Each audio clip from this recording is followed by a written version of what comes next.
CM ವಿರುದ್ಧ ಪ್ರಾಸಿಕ್ಯೂಷನ್ಗೆ ಅನುಮತಿ ಕೊಟ್ಟಿರುವಂತಹ ರಾಜ್ಯಪಾಲರು ಒಂದು ಕಡೆ ಈಗಾಗಲೇ ಅದನ್ನ ಪ್ರಶ್ನಿಸಿ ಕಾನೂನು ಮೊರೆ ಹೋಗ್ತೀನಿ ಅನ್ನುವಂತಹ ಒಂದು ಮಾತನ್ನು ಹೇಳಿರುವಂತಹ ಸಿದ್ದರಾಮಯ್ಯ ಅವರು ಒಂದ್ ಕಡೆ ಕಾಂಗ್ರೆಸ್ನ ನಾಯಕರೆಲ್ಲರೂ ಕೂಡ ಸಿಎಂ ಬೆಂಬಲಕ್ಕೆ ನಿಂತಿದ್ದಾರೆ. ರಾಜ್ಯಪಾಲರು ಇದೊಂದು ಪ್ರತೀಕಾರವನ್ನ ತೀರಿಸಿಕೊಳ್ಳೋದಕ್ಕೆ ಮಾಡ್ತಾ ಇರುವಂತದ್ದು, ಜೊತೆಗೆ ರಾಜಕೀಯ ಪಿತೂರಿ ಇದು ಅನ್ನುವಂಥದ್ದನ್ನ ಆರೋಪ ಮಾಡ್ತಾ ಇದ್ದಾರೆ. ಇನ್ನೊಂದ್ ಕಡೆ ಬಿಜೆಪಿ BSY ಮಾದರಿ ಆದ್ರಲ್ಲ, ಅದೇ ರೀತಿ ಯಾಕೆ ಸಿಎಂ ಸಿದ್ದರಾಮಯ್ಯ ರಿಸೈನ್ ಮಾಡಿ ಮಾದರಿ ಆಗಬಾರ್ದು ಅನ್ನುವಂಥ ಒಂದು ಪ್ರಶ್ನೆಗಳನ್ನ ಕೇಳ್ತಾ ಇದ್ದಾರೆ. ಹಾಗಾದ್ರೆ ಸಿಎಂ ಮುಂದೆ ಇರುವಂತಹ ಆಯ್ಕೆ ಏನು? ಕಾನೂನು ಸಮರಕ್ಕೆ ಹೇಗೆ ಅವರು ಮುಂದಾಗ್ತಾ ಇದ್ದಾರೆ? ಯಾವ ರೀತಿಯಾಗಿ ಚರ್ಚೆಗಳನ್ನೆಲ್ಲವನ್ನು ನಡೆಸ್ತಾ ಇದ್ದಾರೆ? ಇದ್ರ ಬಗ್ಗೆ ಒಂದು ಡೀಟೇಲ್ ರಿಪೋರ್ಟ್ ಇದೆ, ಬನ್ನಿ ನೋಡೋಣ.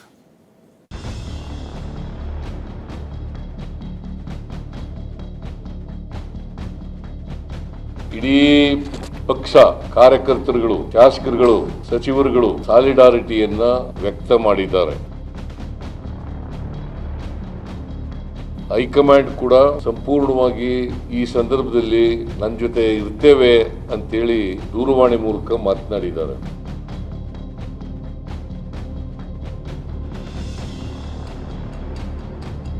And what for I should resign? Tell me why I should resign. Siddaramaiah ಅಂದ್ರೆ ಕ್ಲೀನ್ ಹ್ಯಾಂಡ್ ರಾಜಕಾರಣಿ. ಸಿದ್ದರಾಮಯ್ಯ ಅಂದ್ರೆ ಸ್ವಚ್ಛ ರಾಜಕಾರಣಿ. ರಾಜಕೀಯ ಇತಿಹಾಸದಲ್ಲೇ ನಿಷ್ಕಳಂಕ ಹೆಸರು ಗಳಿಸಿದ್ರು. ಅಹಿಂದ ನಾಯಕ ಅಂತಾನೆ ಲಕ್ಷಾಂತರ ಜನರ ಮನವನ್ನ ಗೆದ್ದು 2ನೇ ಬಾರಿ ಸಿಎಂ ಆಗಿ ಅಧಿಕಾರಕ್ಕೆ ಏರಿದ್ರು. ಇದೀಗ 4 ದಶಕಗಳ ಬಳಿಕ ಅತಿದೊಡ್ಡ ಕಳಂಕವನ್ನೇ ಎದುರಿಸೋ ಸನ್ನಿವೇಶ ಸೃಷ್ಟಿಯಾಗಿದೆ. ಅದರಲ್ಲೂ ರಾಜ್ಯಪಾಲರ ವಿರುದ್ಧವೇ ಕಾನೂನು ಸಮರ ಸಾರೋ ಹೆಜ್ಜೆಯನ್ನೇ ಇಟ್ಟಿದ್ದಾರೆ. ಮುಡಾ ಹಗರಣದ ಸಂಕಷ್ಟದಲ್ಲಿ ಸಿಲುಕಿರೋ ಸಿಎಂ ಸಿದ್ದರಾಮಯ್ಯ ನಾಳೆಯಿಂದ ಅಸಲಿ ಕಾನೂನು ಯುದ್ಧವೇ ಸಾರಲಿದ್ದಾರೆ.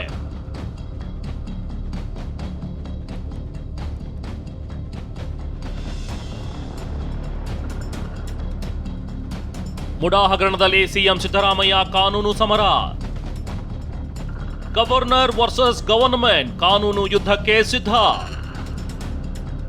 ಕಾನೂನು ಸಮರ ಸಾರೋ ಮುಂಚೆಯೇ ಸಿಎಂ ಸಿದ್ದರಾಮಯ್ಯ ತಮ್ಮ ಶಕ್ತಿ ಏನು ಅನ್ನೋದನ್ನ ಪ್ರದರ್ಶಿಸಿದ್ದಾರೆ.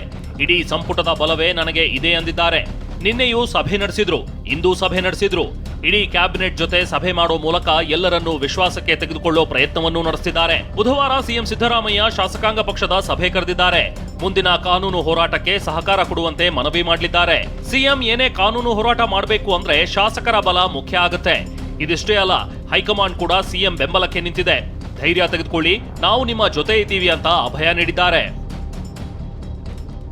ಕಾನೂನು ಸಲಹೆಗಾರ ಪೊನ್ನಣ್ಣ ಜೊತೆ ಸಿಎಂ ಸಮಾಲೋಚನೆ.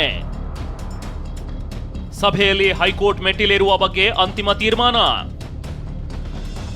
ಸಿಎಂ ನಿವಾಸ ಕಾವೇರಿಯಲ್ಲಿ ಕಾನೂನು ಸಲಹೆಗಾರರ ಸಮಾಗಮವೇ ಆಗಿತ್ತು. ಸಿಎಂ ಕಾನೂನು ಸಲಹೆಗಾರ ಪೊನ್ನಣ್ಣ ನೇತೃತ್ವದಲ್ಲಿ ಸಮಾಲೋಚನೆ ನಡೆಸಲಾಯಿತು.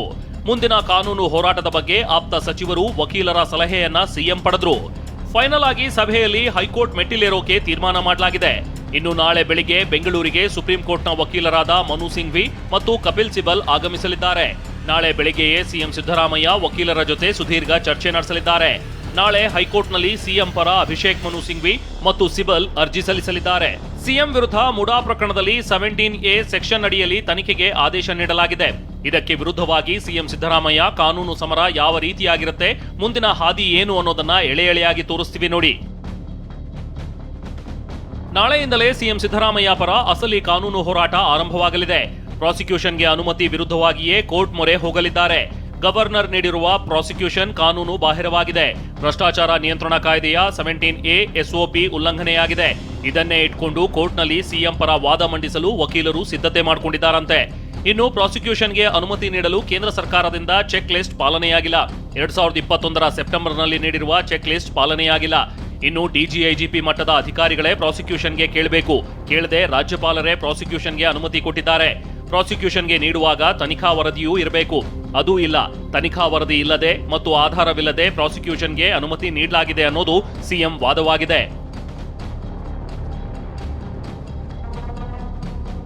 ಸೆಕ್ಷನ್ 17A ಮಾನದಂಡಗಳನ್ನ ಸಂಪೂರ್ಣ ಗಾಳಿಗೆ ತೂರಿದ್ದಾರೆ ಅಂತ ಸಚಿವ ಪ್ರಿಯಾಂಕ್ ಖರ್ಗೆ ಆರೋಪಿಸಿದ್ರು. ಕೇಂದ್ರ ಸರ್ಕಾರದಿಂದ ರಾಜ್ಯಪಾಲರನ್ನ ಟೂಲ್ ಆಗಿ ಬಳಸಿಕೊಳ್ತಿದ್ದಾರೆ ಅಂತ ಕಿಡಿಕಾರಿದ್ರು. ಈ section 17A prevention of corruption act 1988 ನಲ್ಲಿ ಕೆಲವು ಮಾನದಂಡಗಳು 2021ನಲ್ಲಿ ಗವರ್ಮೆಂಟ್ ಆಫ್ ಇಂಡಿಯಾ ಹಾಕಿದೆ.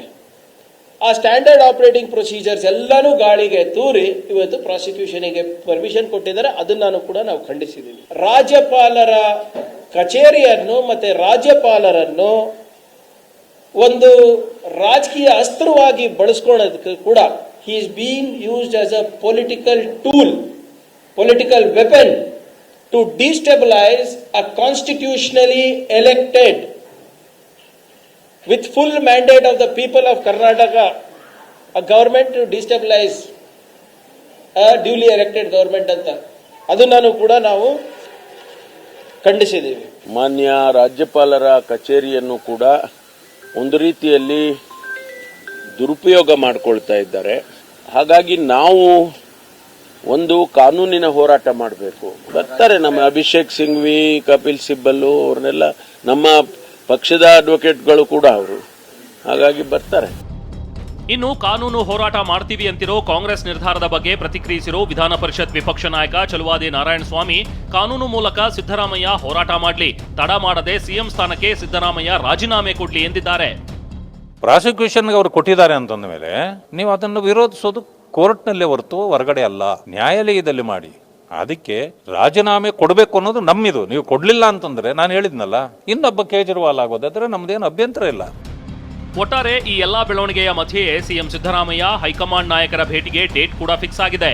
ಆಗಸ್ಟ್ 23ರಂದು ಸಿಎಂ ಸಿದ್ದರಾಮಯ್ಯ ದೆಹಲಿಗೆ ಹೋಗ್ತಿರೋದು ಕುತೂಹಲಕ್ಕೆ ಕಾರಣವಾಗಿದೆ. Bureau report, TV9.